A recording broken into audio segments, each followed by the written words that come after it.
on est aujourd'hui sur la problématique d'acceptabilité. Alors, dans l'acceptabilité, pour moi, j'y mets aussi bien l'acceptabilité des citoyens que la problématique des élus, que la problématique de la réglementation, hein. C'est une acceptabilité au sens très large du terme. Et de toute façon, comme on s'intéresse vraiment à l'installation de projets, on va plutôt prendre en compte la dimension d'acceptation. Acceptation locale, appropriation locale. Et les travaux que nous avons montés en recherche-développement avec des sociologues de Toulouse nous ont montré qu'un projet devait être vu en 3 dimensions. Donc, il y a le contenu technico-économique, réglementaire, donc ce qui fait quand même l'essence même du projet. Mais vous avez aussi tout ce qui est le relationnel avec le territoire et tout ce que l'on peut appeler donc l'ancrage au territoire et qui est fortement lié à ce qu'on peut appeler de la gouvernance locale. Ça pèse 50% dans l'acceptabilité, l'acceptation locale d'un projet. Alors, quand je dis 50%, nous ne sommes pas dans l'essence exacte, donc c'est un ordre de grandeur, mais c'est-à-dire qu'un projet en lui-même, déjà, est en partie responsable, va provoquer l'acceptabilité ou l'acceptation locale ou la non-acceptation locale. Et puis, on a un territoire qui, lui, est structuré avec son contexte, son historique, et puis donc ce qu'on appelle des parties prenantes, avec la fameuse cartographie des parties prenantes, le jeu d'acteurs, et aussi des perceptions de citoyens.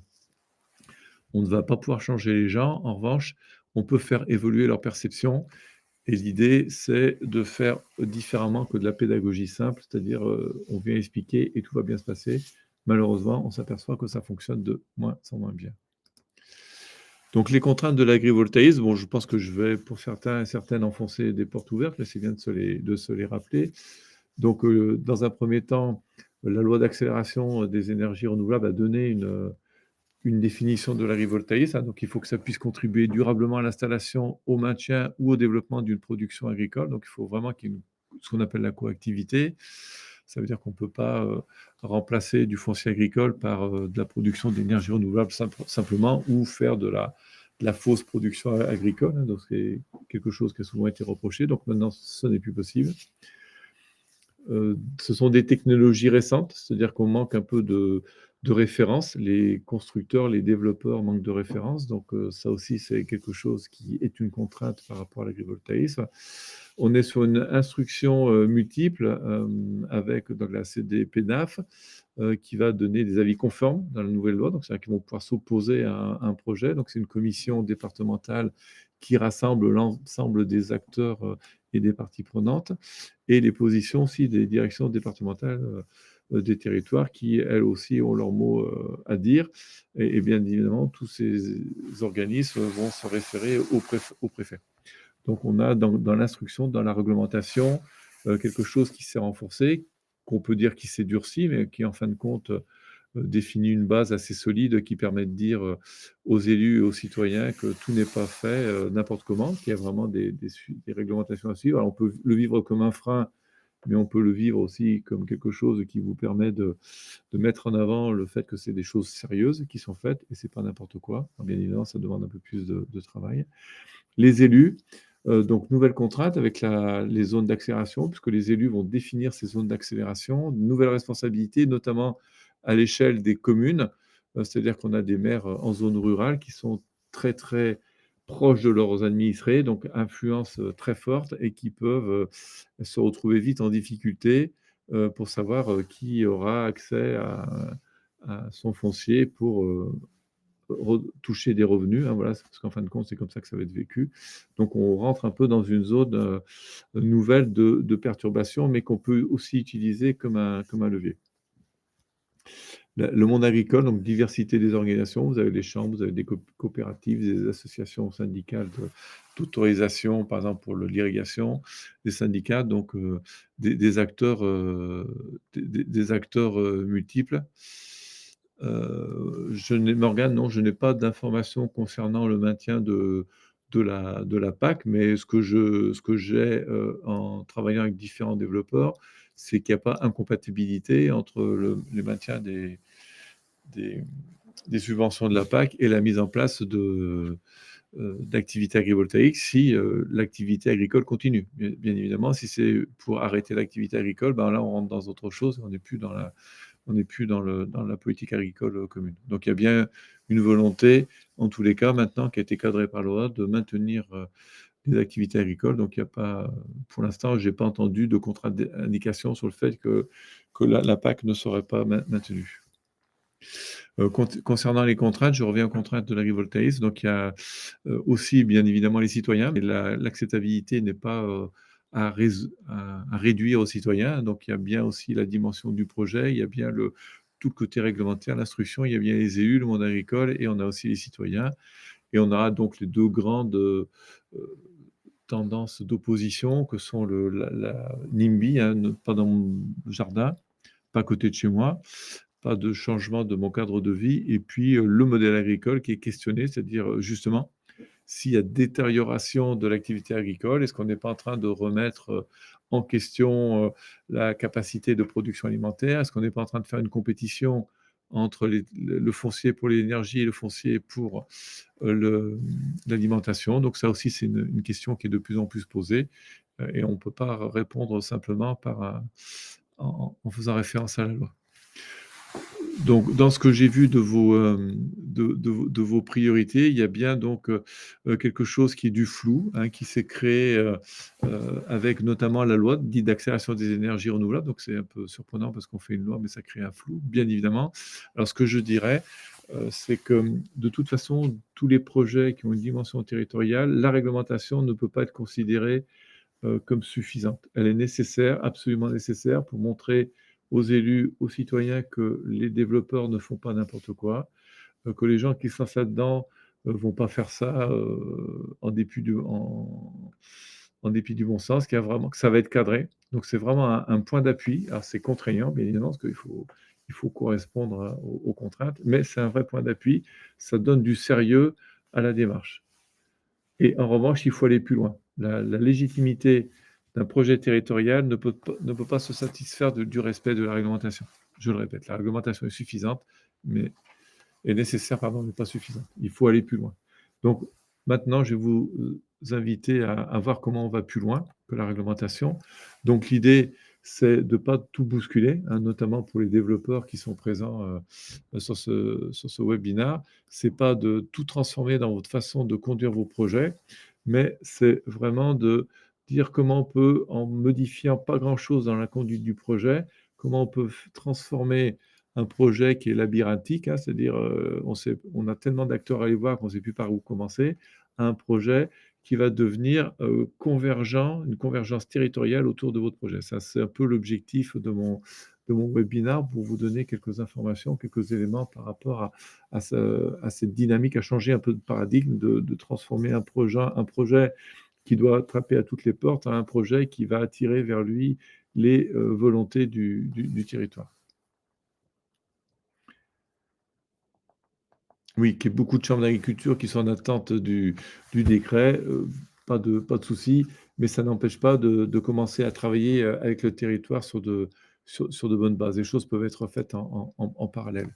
Donc, par retour d'expérience, ce que je peux vous dire, c'est qu'en accompagnant des projets agrivoltaïques, souvent on se retrouve avec un monde agricole qui est réservé, voire opposé, des élus réservés, surtout par rapport autour de leurs administrés qui très rapidement se mettent en colère ou s'opposent par rapport à un projet. Donc les élus ruraux sont très sensibles, hein. Ils sont très proches des administrés, donc dès que ça se passe mal, ils ne sont pas très bien. Des services de l'État que j'appellerais pas complètement objectifs, puisque la réglementation est quand même assez complexe, donc on peut très bien avoir des interprétations qui ne sont pas forcément au bénéfice du projet, mais plutôt à d'autres bénéfices de la réglementation. Voilà, il y a plusieurs empilements de réglementation. Des habitants inquiets, donc ça, c'est une inquiétude qu'il faut respecter. Et puis aussi des riverains qui sont farouchement opposés, qui vont créer des associations opposées. Donc, soit farouchement opposés pour de bonnes intentions, parce qu'ils veulent défendre leur cadre de vie, soit des intentions plus ou moins cachées, mais on ne va pas s'amuser à essayer de comprendre les motivations de tout à chacun. Il faut savoir que ça existe, c'est un état de fait, il faut faire avec. Le point d'arrivée, si vous mettez en place une méthode adaptée, c'est que vous allez avoir un monde agricole qui sera ou moteur ou neutre, mais plus opposé, des élus supporters ou neutres, donc la même chose, des services de l'État les plus objectifs que possible, des habitants rassurés, certains riverains toujours opposés, donc ça, on n'y échappe pas. Est-ce que je marque un temps d'arrêt. Rania, a priori, ne m'entend pas. Est-ce que c'est le cas pour tout le monde?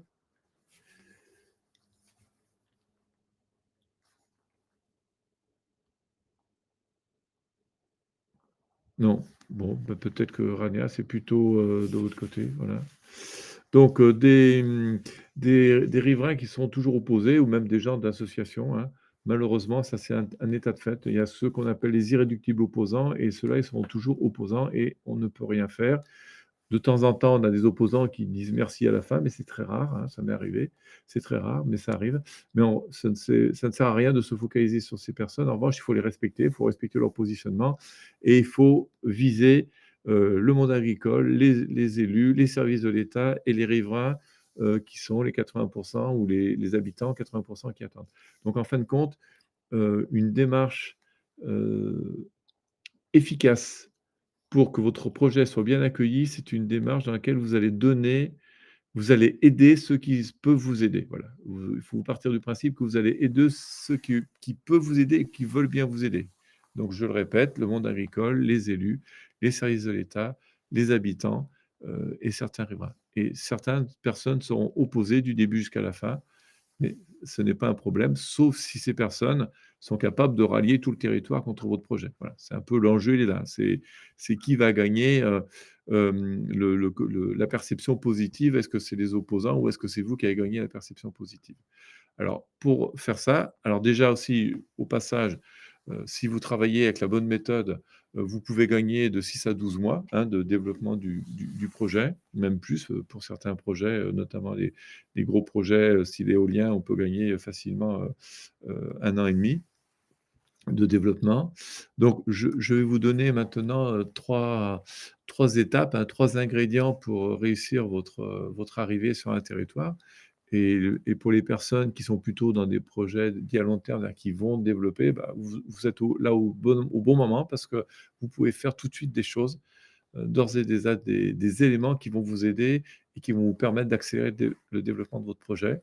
Donc déjà, premièrement, c'est connaître, son projet en termes d'acceptabilité et la sensibilité du territoire. Donc pour ça, je vais vous montrer, on a développé des outils spécifiques qui vous permettent, alors là, sans parler à personne, donc de faire une analyse de risque, de contestation et ça vous donne des informations cruciales pour bien conduire votre projet sur le territoire. Définir une stratégie d'acceptabilité, donc c'est définir les bonnes modalités de dialogue de territoire et quels sont aussi les ajustements de votre projet, si vous avez besoin d'ajustement de projet. Dans les 3 dimensions, je vous ai montré l'iceberg tout à l'heure, rappelons-nous, il y a la dimension technico-économique, réglementaire, la dimension relation au territoire et la dimension ancrage local et c'est à peu près 33%. Donc ça veut dire que même si vous avez un projet qui est super d'un point de vue technique, économique et réglementaire, il vous manque 2 tiers pour, gagner l'acceptation locale et enfin, des ingrédients pour réussir un dialogue en toute sécurité, ne pas être, soumis à des tensions, des pressions, trop fortes. Ça, c'est agréable pour personne.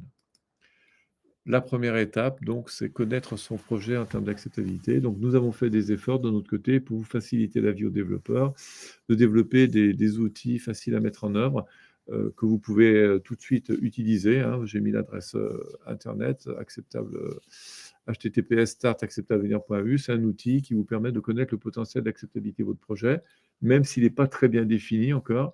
Vous pouvez faire le test et ça vous permettra tout de suite de savoir est-ce que vous allez être dans un projet qui a une acceptabilité élevée, moyenne ou faible, donc déjà, et ça vous donnera aussi quelques éléments d'information. On a aussi développé des grilles d'analyse des territoires qui permettent d'avoir une sensibilité de territoire et on croise les deux. On peut vous donner très rapidement un risque de contestation par rapport à votre projet. Et ça, pour l'instant, on n'a pas encore parlé à qui que ce soit sur le territoire. Donc, je peux marquer une petite pause pour répondre à la question d'Arthur. Pour vous, tous les projets agri-PV sont-ils soumis aux mêmes risques d'acceptabilité? Élevage, maraîchage, arboriculture, oui. Puisque de toute façon, tous les projets qui arrivent sur un territoire et qui vont modifier l'environnement, du territoire, soit par l'aspect paysager, soit par des usages différents, sont soumis à des risques d'acceptabilité. Voilà. Il n'y a pas, de bons projets, techniques, ou agronomiques, qui vont, faire en sorte que, le projet va être, avoir une meilleure perception. Alors bien évidemment, quand on va rentrer dans le détail, il y a certains, projets, qui ont des perceptions plus fortes, mais rappelons-nous, hein, je le répète, que l'acceptabilité d'un projet, elle repose sur 3 piliers. Le contenu, là, c'est l'aspect tout technique, économique, réglementaire, et l'élevage, le maraîchage, arboriculture, ça fait partie du contenu, mais que ça ne pèse qu'un tiers dans l'acceptabilité, l'acceptation locale. Les 2 autres tiers sont les relations entre le porteur de projet, le projet et le territoire, et le troisième tiers, c'est le portage, ancrage, gouvernance, comme vous voulez.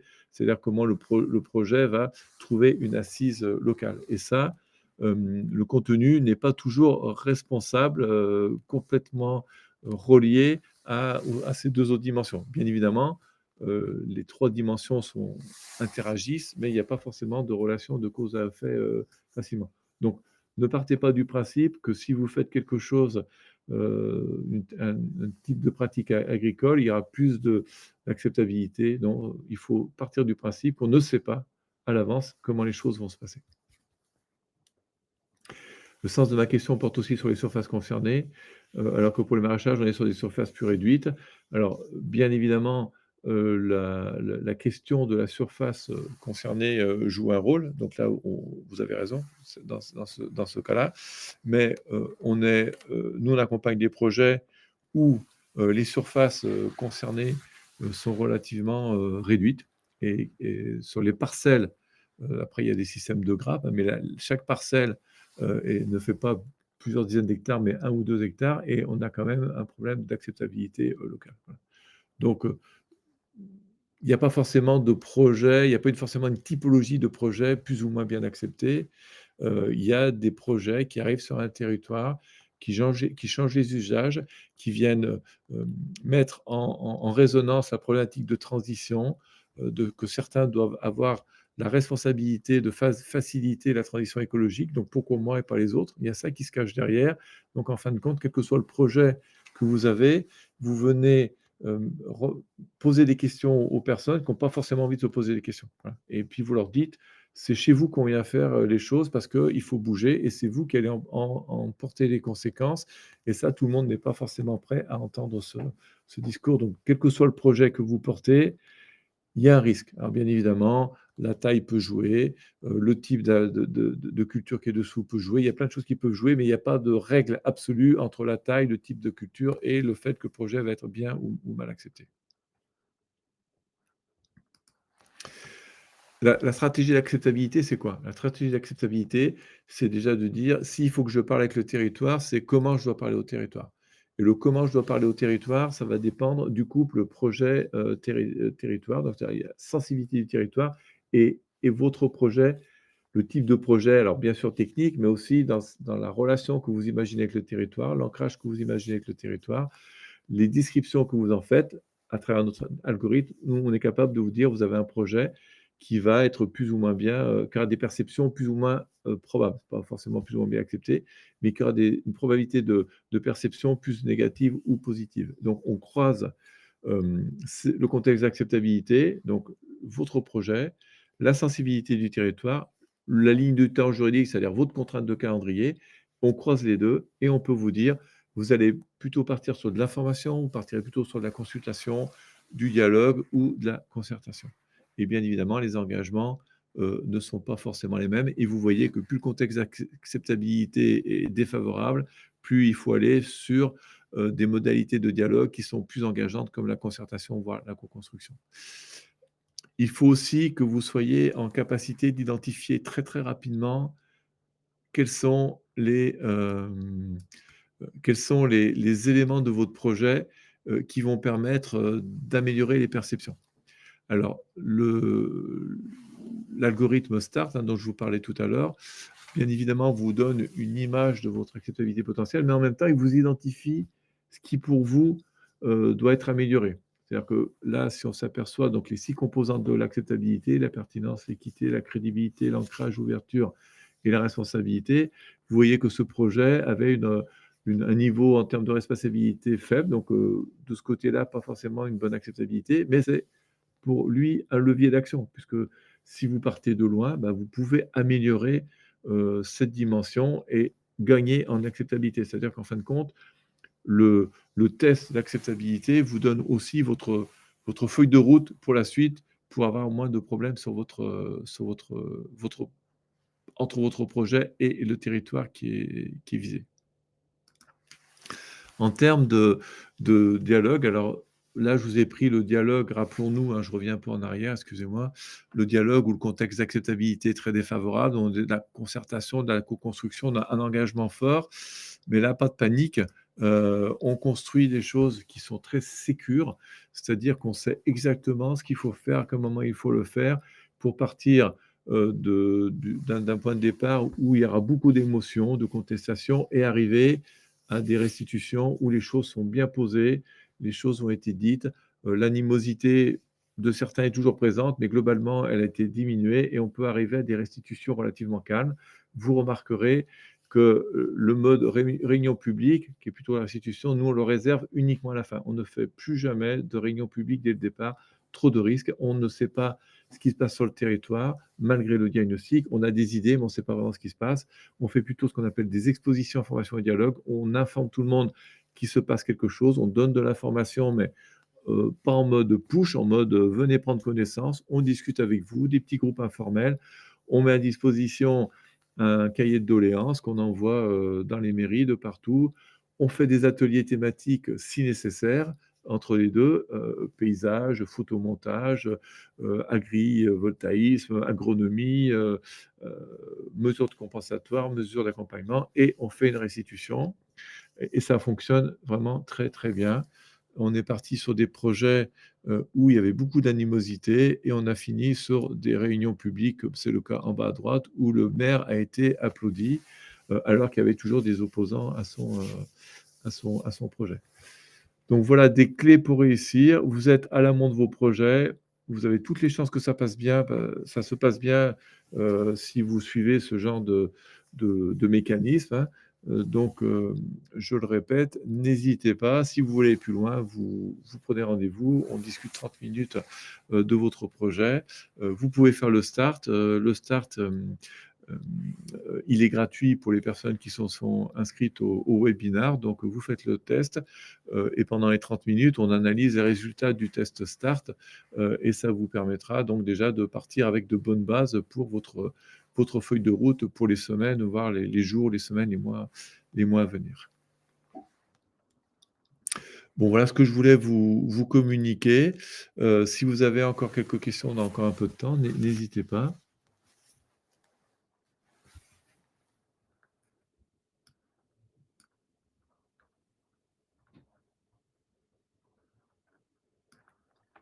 Peut-être des choses que j'ai pas abordées, hein, j'essaye de dire, beaucoup de choses en un temps réduit, mais pas toujours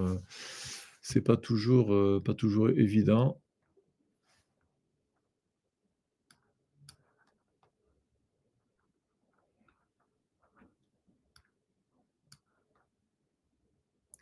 Ah oui, oui merci, oui, c'est vrai, je me suis pas présenté, je suis parti, bille en tête, donc Philippe Verviers, oui. Oui, en effet, j'ai créé la société Accept Avenir il y a 13 ans et avant ça, donc j'ai travaillé pendant, près de 30 ans comme chercheur au Centre national de la recherche publique. J'étais spécialisé je suis écologue de formation, mais j'ai travaillé très rapidement en interdisciplinarité avec des sociologues, avec différentes disciplines pour la gestion des systèmes complexes, aux interfaces entre l'environnement et les sociétés. J'étais à ce titre d'ailleurs directeur de recherche interdisciplinaire environnement-société, ce qui m'a permis de prendre les bases pour dire qu'il fallait qu'on porte sur l'activité économique, des façons de faire, des méthodes qui permettent d'aller plus vite. Ma motivation, c'est celle-là, c'est d'aller plus vite et acceptable à venir. Notre métier à nous, c'est vraiment d'accompagner ceux qui veulent développer des projets, que ce soit des collectivités ou des entreprises, bon, plutôt des entreprises d'ailleurs pour l'instant, qui veulent développer des projets en bonne intelligence, quoi. Voilà, c'est-à-dire trouver les méthodes, les moyens, les chemins qui vont faire qu'on ne va pas perdre de temps, pas d'énergie, qu'on ne va pas avoir trop d'agressivité, parce que ça, c'est quand même un risque, hein, maintenant, qui est vraiment d'opposition, de la contestation qui se termine en agressivité. C'est marrant pour personne, intéressant pour personne. Comment on peut gagner du temps? Donc l'idée, c'est de mettre du process dans une démarche projet, avec des éléments qui sont plutôt de l'émotion, du côté subjectif, affectif, et que nous, on essaye de mettre en process pour faciliter la vie de tout le monde et de faire en sorte que les choses soient pacifiées, objectivées et qu'on avance le plus vite possible pour aller vers quelque chose qui puisse permettre de respecter les intérêts du plus grand nombre et le fameux intérêt général qui est celui de la transition qui doit se faire le plus vite possible. Oui, oui, les gens qui sont inscrits, vous recevrez le webinaire de l'enregistrement, pas d'inquiétude, le replay, pardon, de l'enregistrement du webinaire, excusez-moi, vous le recevrez. Alors les services publics, ben, j'en ai peu parlé parce qu'en fin de compte, oui, là, c'est très clair, les services publics ou les services instructeurs, c'est des PNAP, des DT, ce sont des personnes comme les autres. Donc ils sont là pour appliquer la loi, mais ils sont là aussi, heu, pour être en regard de ce que porte un projet. Enfin, en tous les cas, ils le font, inconsciemment la plupart du temps. Donc ça veut dire que si vous créez une dynamique positive sur le territoire, hein, un peu si on revient à cette image, c'est-à-dire si on est plutôt dans de la convergence territoriale, c'est-à-dire si vous arrivez à faire parler en bien de votre projet sur le territoire, et pour faire parler en bien son projet sur le territoire, il faut être très attentif au territoire, il faut savoir qu'est-ce qu'on peut ajuster dans son projet pour respecter le territoire, être à l'écoute du territoire, aller le plus possible vers de la co-construction si on arrive, ou de la pédagogie inversée, c'est-à-dire d'abord écouter et après parler. Si on fait ça, les services de l'État vont voir arriver votre projet d'une façon complètement différente. Bien sûr, ils sont là pour faire respecter la réglementation. Si votre projet n'est pas conforme d'un point de vue réglementaire, ils ne vont pas l'accepter, mais tous les développeurs travaillent bien. En tous les cas, si un projet fait beaucoup de bruit sur un territoire négatif, bah, les services de l'État ne sont pas forcément enclins à lui faciliter la vie. Voilà, c'est comme ça que ça se passe. En revanche, si un projet tout le monde en parle en bien et notamment dans sa démarche, parce qu'en fin de compte, tant que le projet n'est pas construit, on ne peut pas en parler en bien, mais si, on peut en parler en bien par la démarche qui est utilisée. À travers votre démarche d'acceptabilité, vous favorisez un bon a priori de votre projet, y compris auprès des services de l'État. Ça, c'est vraiment fondamental, surtout dans une réglementation qui est complexe et qui, avec des empilements de textes qui font que si on veut vraiment chercher quelque chose pour embêter un projet, on va trouver. Voilà. Donc, faites en sorte que le territoire parle positivement de votre projet. Et tous les acteurs du territoire, sans en privilégier un plus qu'un autre, tout le monde doit être logé à la même enseigne et on va finir par parler positivement de votre projet et ça ira aux oreilles des services instructeurs et aux oreilles du préfet.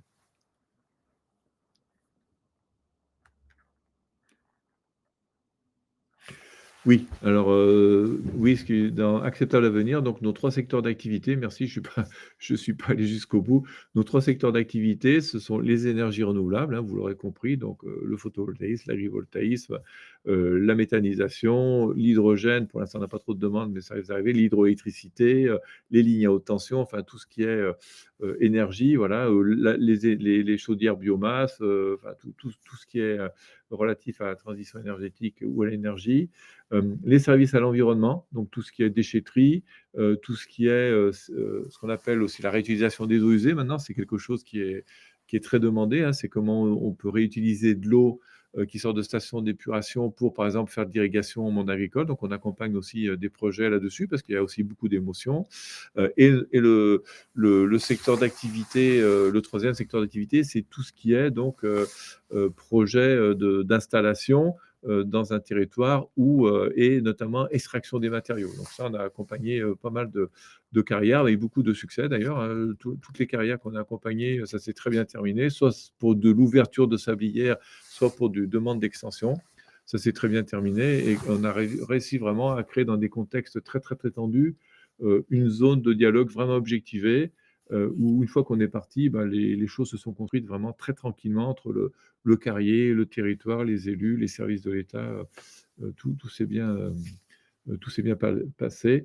Et on a aussi une 4e voie que l'on explore de plus en plus, qui est tout ce qui est sobriété, puisqu'on a travaillé avec la ville de Rennes sur l'accompagnement des usagers, des agents de la ville de Rennes, des bâtiments publics pour, changer les habitudes, hein, donc baisser le chauffage, tous ces gestes-là, qui sont pas si faciles que ça à faire.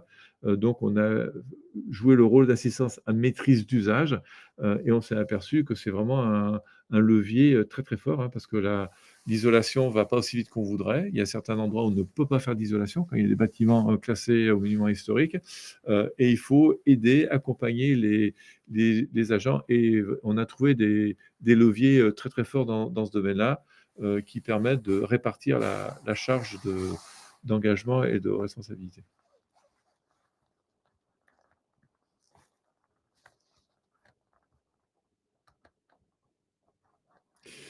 Oui, merci Roger, tu as raison. On travaille aussi sur les projets, d'aménagement, urbain. Donc ça veut dire que tout projet, qui va, modifier considérablement, une zone sur un territoire ou les fameuses, les zones d'activité, les ZFE aussi, hein, les zones à faible émission, hein. Enfin, en tous les cas, dès qu'il y a quelque chose qui va changer, très fortement les habitudes de chacun, au nom d'un intérêt général, parce qu'en fin de compte, c'est ça, hein, c'est au nom de l'intérêt général, on change les choses, et quid des intérêts particuliers? Donc c'est comment on arrive à mettre à plat, tous les intérêts divergents, qui sont la plupart du temps divergents, hein, pas parce que les gens sont mal intentionnés, mais parce que c'est comme ça, entre un particulier et une entreprise, il n'y a pas les mêmes intérêts et comment on fabrique de la convergence, voilà. Et oui, tu as raison Roger, on peut aussi travailler sur des projets d'aménagement urbain ou périurbain. Et en fin de compte, l'agrivoltaïsme, c'est aussi de l'aménagement du territoire, hein, parce que, on change quelque chose dans le territoire, on change quelque chose, avec des répercussions sur les gens qui habitent à côté, qui disent, «Ça va gêner, mon paysage, ça va, changer l'évaluation de mon bien». D'autres acteurs du tourisme disent: «Nous, ça va nous changer notre façon de faire le tourisme». Enfin voilà, il y a beaucoup de changements et dans ces transitions, les transitions sont réussies si ce n'est pas à périmètre constant, c'est-à-dire s'il n'y a pas que quelques-uns qui doivent porter toute la charge du changement.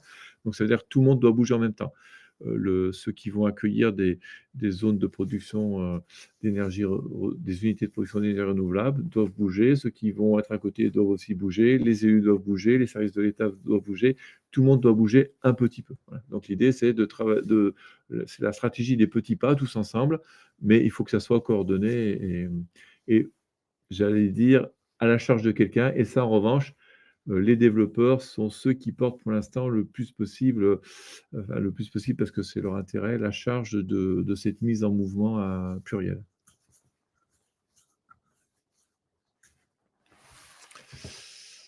Bah, écoutez, si, vous n'avez pas forcément d'autres remarques ou d'autres questions, on va pouvoir, se se quitter pour aujourd'hui. Donc, je le répète, n'hésitez pas, ceux qui ont vraiment des sujets très chauds, enfin, quand je dis très chaud, c'est dans les mois à venir, hein, préparer un projet dans les mois à venir, il faut le faire tout de suite en termes d'acceptabilité. C'est maintenant que les choses se font.